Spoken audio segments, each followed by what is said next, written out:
Welcome to today's episode of the AI Trailblazer podcast. Today we have a very special guest. He is none other than Harish from Flaire Software. For those of you who are just joining the podcast, we are Convert Inbox and we specialize in helping B2B software companies grow their business and revenue. So if you want to take your B2B software company to the next level, make sure to stick around. And if you're interested in a free growth consultation, just drop us the word growth in the DMs as well. So Harish, let's start off with your business, Flaire Software. Could you walk me and the audience through it and the role that you play within it as well? So I'm the founder for Flaire Software. At Flaire, we help all fashion businesses automate their workflows. ERPs are a big part of any operations, and especially in fashion, because it's seasonal and things change, inventories and everything change so fast. The need for ERP arises very early in their life cycle. So one of the reason why we started Flair is that the more we observe, the world has changed with AI and the way Shopify has built things. The automation can be much more easier and lightweight rather than being like a very clunky software. So that's where Flair comes into play. We are an ERP if you want to think of it in a traditional sense, but at the end of the day, we want to be a lightweight automation software in your workflow. Got it. And you mentioned it's for the fashion industry. Yes. So maybe you can touch a bit more as well since you mentioned AI. What sort of industry trends are you seeing right now? It could be, AI related, it could be other things. And then how are those trends affecting your business and the growth of it? So things change pretty fast. The last month, obviously, for everyone, understanding their landed cost has become a top priority because tariff changes. Fashion is one of the industry that's most affected by the tariff changes. So the t-shirts, if you're shipping 100 t-shirts, if 50 of them came by fly freight and 50 is an ocean shipping, that's coming later in the cycle. Now the landed cost is drastically different because the tariff increases even for the same t-shirt that gets imported at different dates. So as a company, if you want to be profitable, you need to understand what is the exact landed cost. And once you have the understanding of exact landed cost, then it's easy to do like pricing, margins, and everything. This has not been like the biggest issue for fashion industry previously because fashion is seasonal. And when you buy products in season, a lot of times, especially SMBs, used to average out the cost because the cost difference is not much. Understanding like a first in, first out cost basis was not the top priority until recently. So what I've seen in the last 2 years is that fashion is fast moving. The inventory turnovers are pretty high, which also means any external changes gets affect this industry like very rapidly. So the companies have to be very nimble, very adaptable, and everyone has done an amazing and like very impressive job after COVID again helped. I think for like obviously COVID was like one of the hardest time everyone went through, but also I feel like that has forced businesses to be very nimble, think things very differently, that they can adapt to these changes much quickly than 5 years back. Hmm. So you mentioned tariff and the impact it has on your margins, your landed cost. So how has Flair Software been adjusting to this? So one of the obviously we released features very rapidly. One of the features we released is being able to track your landed cost by uploading invoice, splitting the cost, distributing the cost within the platform. So that way you get the true landed cost. So an example for me would be like Shopify has a place to enter your landed cost, but you can have only one landed cost at any given time. Whereas the reality is that the landed cost, like I mentioned, is split between shipments, split across different months. So that's where we come into play and be like, hey, you use Shopify for your sales and everything. From procurement side, when you purchase, we will track your inbound shipments. We will track when it gets landed. We will also help you input all your invoices and distribute the cost. An example in fashion industry why this is a little more trickier would be like you would be ordering like 100 t-shirts. It's never easy to produce the exact number of t-shirts from the factory. So the factory would have like a plus or minus 10% overage or underage in your contract. So you will often get like 105 t-shirts or 95 t-shirts.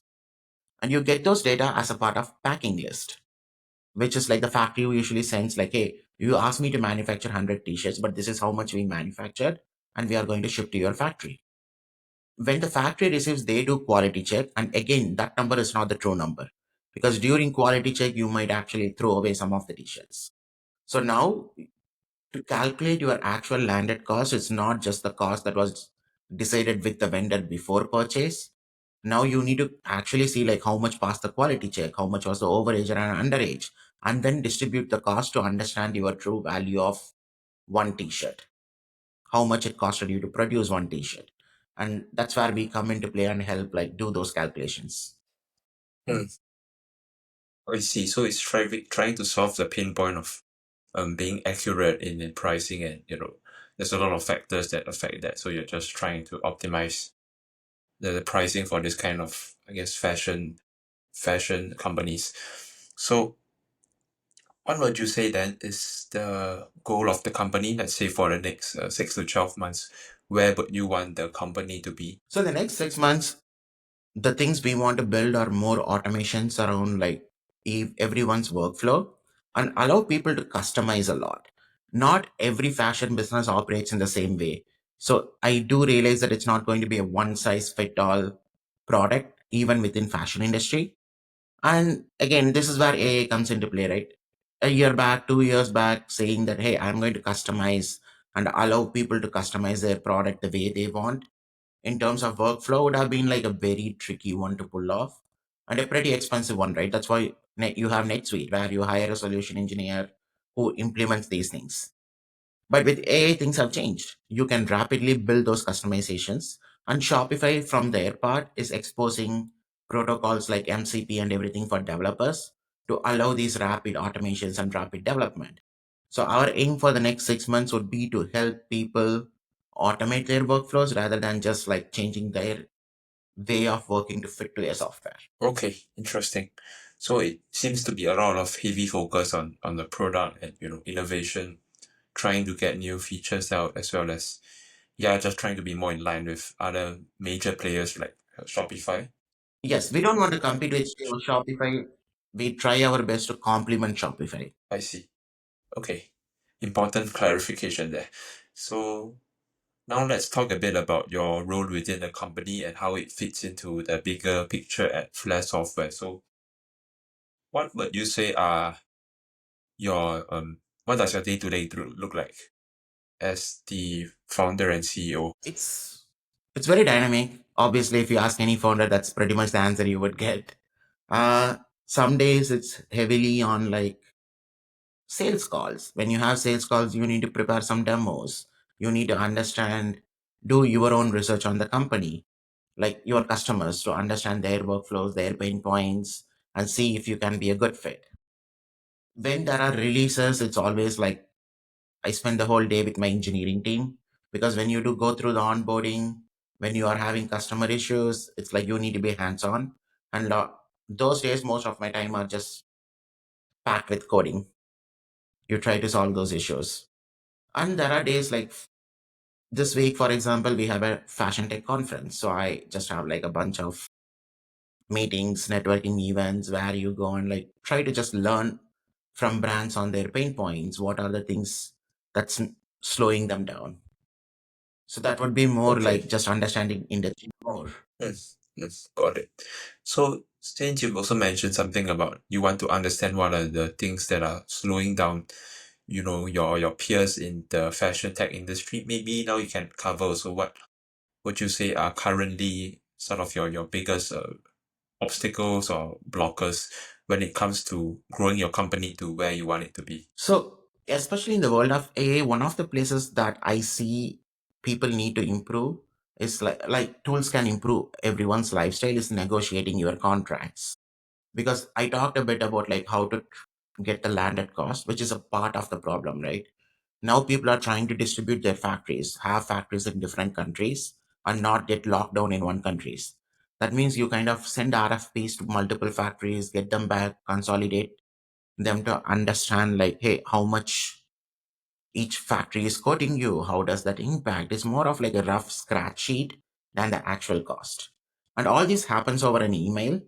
So the integration with all this AI tooling, which can extract your attachment, which can kind of like give you a summary of conversations with multiple vendors, that I feel is like a way to help people immediately like do negotiations better. Okay, interesting thing. So you want to you would say that the biggest blocker right now is sort of the negotiations in the industry, like trying to negotiate between different factories in different countries to try and find the best possible deal in some sense. Yes, because people don't want to get caught by another tariff changes or like any Yeah. issues between two countries, right? So again, this is all like I wouldn't say this is a long-term problem because once you choose set of factories, you are I see people usually stick with them for like 5 years, 10 years. They don't like move away. But in the short term, this has taken a higher precedence due to macroeconomic conditions. Yeah, makes sense. Okay. So what about when it comes to growth? Um, let's talk about a bit about where the company wants to grow. Like, what would you say are the biggest challenges that you are facing right now in this aspect, other than external macroeconomic factors like the tariffs? There are two parts. One, honestly, it's so easy for me as someone from software background to see the pain point and solve the problem. But there is another part about winning the trust of your customers, right? Because at the end of the day, you are still seen as an outsider who is trying to solve a problem because I have not owned my own fashion brand. It takes time to do that. Building the trust takes time. And after 2 years, I feel like we are at a spot where we have some visibilities. Our customers refer us to their like partners. So that has been helpful. So that is more from like a business, how we want to position, what we want to do as Flair. And from the product perspective, some of the things I am seeing is that there are some permanent changes that I am slowly seeing in the industry when I speak to people. It's like people are moving more towards wholesale, more towards private label, which are less risky than holding inventories on hand. That means my product needs to evolve and adapt to those type of workflows. Whether it's a private label, whether it's a licensing workflows, we need to make sure the product is nimble enough to adapt to these bigger changes that's happening in the industry. Okay. So I wanted to circle back to your point on, when you wanted to grow the user base, the amount of customers, one of the major challenges was gaining their trust, right? So currently, how is Flair Software trying to improve this part of the process, like trying to gain their trust more effectively? So at least at this stage of the growth, what has worked out very effectively for us is literally making our customers talk to other people. Our customers are really, really happy with the product. I'm very grateful for that. And they always are willing to pick up a call from my potential like another clients and talk about their experience, talk about how Flair helps them.